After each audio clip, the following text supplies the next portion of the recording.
کے حوالے سے لوگوں کو ٹھیک ہے سلمان کوئی اکرم تشویش ہے. صاحب، ضمیر مطمئن ہے یا نہیں ہوتا؟ کیونکہ ہم دیکھ رہے ہیں کہ اعتراضات تو اٹھ رہے ہیں، سوالات تو پھر بھی آ رہے ہیں. اب نون لیگ کی جانب سے جو پریس کانفرنس کی گئی ہے اس پر ہم موقف لیں گے. تحریک انصاف کے ترجمان، پی ٹی آئی کے ترجمان نعیم الحق صاحب ہمارے ساتھ موجود ہیں. نعیم الحق صاحب بہت شکریہ. آپ نے بھی سنا ہوگا پریس کانفرنس کی گئی اور اس میں یہ الزامات عائد کیے گئے ہیں کہ عمران خان صاحب خود آف شور کمپنیز میں سرمایہ کاری کرتے رہے ہیں. کیا موقف ہے آپ کا؟ میں کہنا چاہوں گا کہ شریف خاندان کے ذاتی مفاد کے لیے حکومت کی ایک منسٹری پریس انفارمیشن پارٹ مکمل کر رہی ہے. تو میں آپ کے توسط میں بھی تحریک انصاف کی جانب سے قومی جو وزارت ہے اس سے پریس کانفرنس کروں گا 3 بجے. جی ہم کوشش کریں گے کہ آپ سے دوبارہ رابطہ کر سکیں. پریس کانفرنس کی بات کر رہے تھے کہ جو بھی معاملات اب سامنے آئے ہیں، نون لیگ کی جانب سے جو الزامات لگائے گئے ہیں اس کا دفاع پی ٹی آئی کس طرح سے کرتی ہے. ہم کوشش کریں گے کہ دوبارہ رابطہ ہو سکے نعیم الحق صاحب سے اور زیادہ تفصیلاً بات ہو سکے اس پر. بہرحال بہت سے حلقوں کی جانب سے اعتراضات اٹھ رہے ہیں، سوالات اٹھ رہے ہیں، خاص طور پر اپوزیشن ہمیں مطمئن نظر نہیں آ رہی ہے. سلمان اکرم صاحب، اپوزیشن جوڈیشل کمیشن بنانے کے فیصلے کو تو مسترد کر رہی ہے، اب اس کی قانونی حیثیت کیا ہوگی؟ دیکھیں، اپوزیشن نے بھی ابھی تک یہ نہیں بتایا کہ وہ کیا چاہتے ہیں، کیونکہ یہ جوڈیشل کمیشن یا انکوائری کمیشن جو ہے یہ دیگر اداروں سے ہٹ کر اور ان کے علاوہ ایک چیز ہے، دیگر اداروں کا راستہ یہ نہیں روکتا.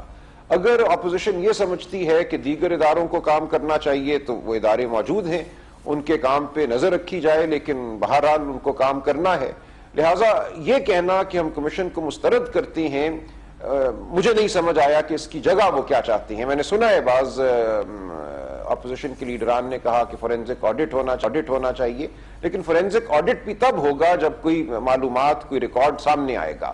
ریکارڈ کو سامنے لانے کے 2 ہی طریقے ہیں، یا نیب کسی طرح یہ ریکارڈ حاصل کرے. اب ریکارڈ پاناما میں ہے یا برٹش ورجن آئیلینڈز میں ہے، وہاں کے جو قوانین ہیں، وہاں کے جو ادارے ہیں ان کے ذریعے اگر یہ ریکارڈ حاصل کیا جا سکتا ہے تو یہ ادارے کریں. ان کے پاس اختیار ہے میوچل کوآپریشن کی درخواست دینے کا، اسسٹنس مانگنے کا، مدد مانگنے کا غیر ملکی اداروں سے، تو وہ کام تو یہ کریں. لیکن کمیشن کے سامنے یہ توقع کی جاتی ہے کہ تمام ریکارڈ، تمام مواد خود ہی شریف خاندان کے افراد پیش کر دیں گے. جو کوئی رازداری کا معاملہ ہے یا قوانین میں، غیر ملکی قوانین میں ان کو اگر کوئی رازداری کے حوالے سے دفاع میسر ہے تو اس دفاع کو وہ استعمال نہیں کریں گے اور قوم کو مطمئن کرنے کے لیے تمام ریکارڈ سامنے لے آئیں گے. اگر ایسا ہوتا ہے تو اس کمیشن کی افادیت ہے. اگر ایسا نہیں ہوتا تو پھر نیب اور ایف بی آر کو قوانین کے تحت کام کرنا ہوگا اور وہاں رکاوٹ سکتی ہیں. یہ عین ممکن ہے کہ پاناما کے قوانین کے تحت یا برٹش ورجن آئیلینڈز کے قوانین کے تحت معلومات تک رسائی ممکن نہ ہو. آپ افادیت کی بات کر رہے تھے سلمان اکرم راجہ صاحب. اہم سوال یہ بھی ہے کہ کمیشن سپریم کورٹ کے ایک ریٹائرڈ جج پر مشتمل ہوگا. آج یہ بھی تجویز دی جا رہی تھی کہ انکوائری کمیشن ہونا چاہیے. وزیر اعظم نے قوم کو اعتماد میں لینے کے لیے اپنی اور اپنی فیملی کی پوزیشن کلیئر کرنے کی کوشش تو کی ہے، لیکن یہ نہیں بتایا ہے کہ یہ ایک رکنی کمیشن ہوگا یا انکوائری کمیشن جو بنایا جائے گا وہ کتنا با اختیار ہوگا، کیا فیصلے کر سکے گا اور کیا انہیں قبول کیا جا سکے گا؟ دیکھیں، یہ کمیشن اگر 1956 کے کمیشن آف انکوائریز ایکٹ کے تحت بنے گا تو اس قانون میں اختیارات دیے گئے ہیں. اس کمیشن کے پاس سول کورٹ کے اختیارات ہوں گے، لہٰذا اختیارات تو بڑی حد تک موجود ہیں قانون میں، جس قانون کے تحت بظاہر اس کمیشن کو تشکیل دیا جا رہا ہے. اور اس کے علاوہ اگر کوئی ابہام ہے تو وہ نوٹیفیکیشن کے ذریعے دور کیا جا سکتا ہے کہ اس کمیشن کے اختیارات کیا ہوں گے. لہٰذا قانون موجود ہے، ہمیں قانون کو دیکھنا ہے کہ اس قانون کے تحت جو اختیارات ہیں وہ کافی ہیں یا ناکافی ہیں. ٹھیک ہے، ابھی آپ جو اس کی بات کر رہے تھے اور ابہام کی بات کر رہے تھے، جوڈیشل کمیشن تو کام کرے گا لیکن ملک سے باہر پیسہ قانونی یا غیر قانونی ذرائع سے گیا جن سے وہ آف شور کمپنیز بنائی گئیں. تحقیقاتی اداروں جس میں نیب ہو گیا، ایف آئی اے ہو گئے، ان سب کی کیا ذمہ داری بنتی ہے؟ میں نے ابھی عرض کیا کہ ان کی مکمل ذمہ داری رہتی ہے کہ وہ اپنے تمام تر اختیارات کو استعمال کریں، اور اگر یہ سمجھتے ہیں کہ کوئی مشکوک معاملہ ہے تو دیگر ممالک سے بھی رابطہ کریں، ان سے معلومات حاصل کرنے کی کوشش کریں، اور جو بھی کوئی ان کے اختیارات ہیں ان کو استعمال کریں. جوڈیشل کمیشن یا انکوائری کمیشن کے بنانے کا یہ ہرگز مقصد یا مطلب نہیں کہ وہ ادارے کام کرنا چھوڑ دیں. جی بہت شکریہ سلمان اکرم راجہ صاحب ہمارے ساتھ تھے، اور اس کے جو قانونی پہلو ہیں جوڈیشل کمیشن بنے گا، کس طرح سے کام کرے گا اور کتنا با اختیار ہوگا، ہم سے بات کر رہے تھے۔ اب ہم ایک بریک لے رہے ہیں اور بریک کے بعد ہم بات کریں گے کوئٹہ میں ہونے والی آج کارروائی کی، جس میں افغان انٹیلیجنس ایجنٹ کو گرفتار کر لیا گیا۔ دیکھتے رہیے پاکستان ایٹ 7۔ Welcome back. ابھی کلبھوشن کے کارناموں کی داستانیں نہیں تھمی تھی کہ ایک اور غیر ملکی ایجنٹ رنگے ہاتھوں پکڑا گیا ہے۔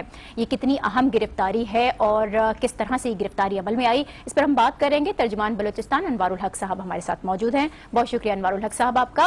بلوچستان میں ایک بار پھر بیرون ملک سے مداخلت ثابت ہوئی ہے۔ کلبھوشن یادو نے بلوچستان میں بدامنی پھیلانے کا اعتراف کیا تھا، وہ پکڑا گیا، اور اب افغان انٹیلیجنس آفیسر کا پکڑے جانا بہت بڑی کامیابی ہے یقیناً۔ کس طرح ممکن ہو پا رہا ہے یہ سب؟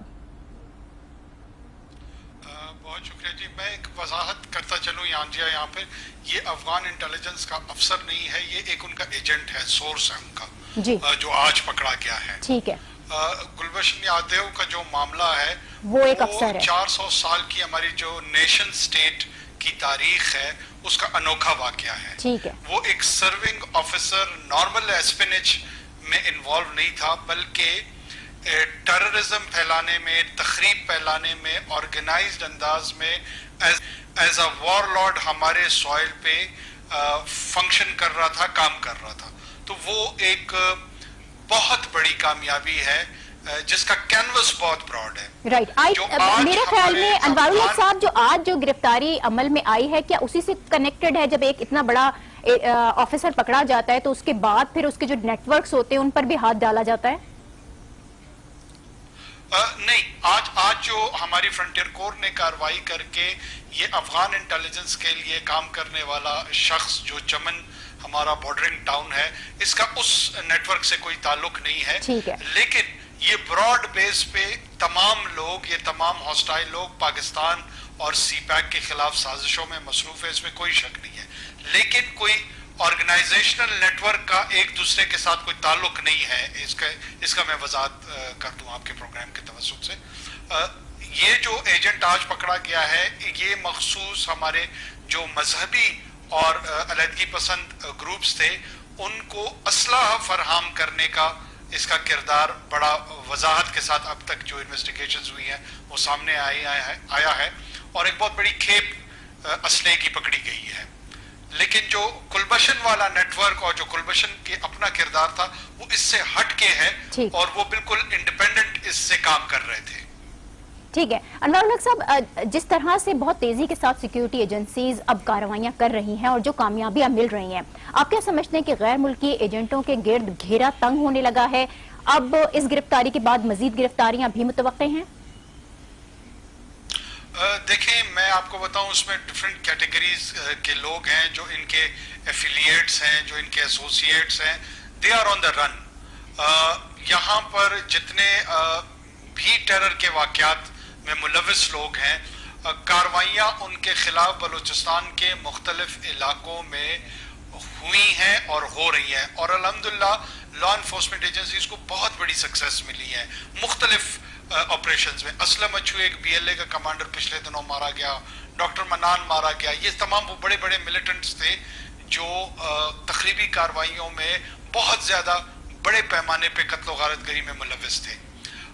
جو یہ کامیابیاں مل رہی ہیں، کانفیڈنس ریسٹور ہو رہا ہے ریاستی اداروں کا، عام شہریوں کا، حکومت کے ساتھ جڑے ہوئے لوگوں کا، اور وہ تمام کے تمام ایک مستقبل پاکستان کا جو روشن نظر آ رہا ہے، اس سے امیدیں اور بڑھ چکی ہیں بلوچستان کے لوگوں کی، پاکستان کے لوگوں کی، ایک نارمل بلوچستان کی طرف میرے خیال میں ڈائریکشن جا رہی ہے۔ بہت شکریہ انوار الحق صاحب آپ کا۔ ترجمان بلوچستان ہمارے ساتھ تھے۔ امن و امان کا خواب اب صرف خواب نہیں رہے گا، مگر اس کے لیے دہشت گردی کے ساتھ ساتھ ہمیں کرپشن سے بھی لڑنا ہے، اور اندرونی اور بیرونی جو دشمن ہیں ان کو شکست دینا بہت ضروری ہے۔ اسی کے ساتھ اب مجھے دیجیے اجازت، اللہ حافظ۔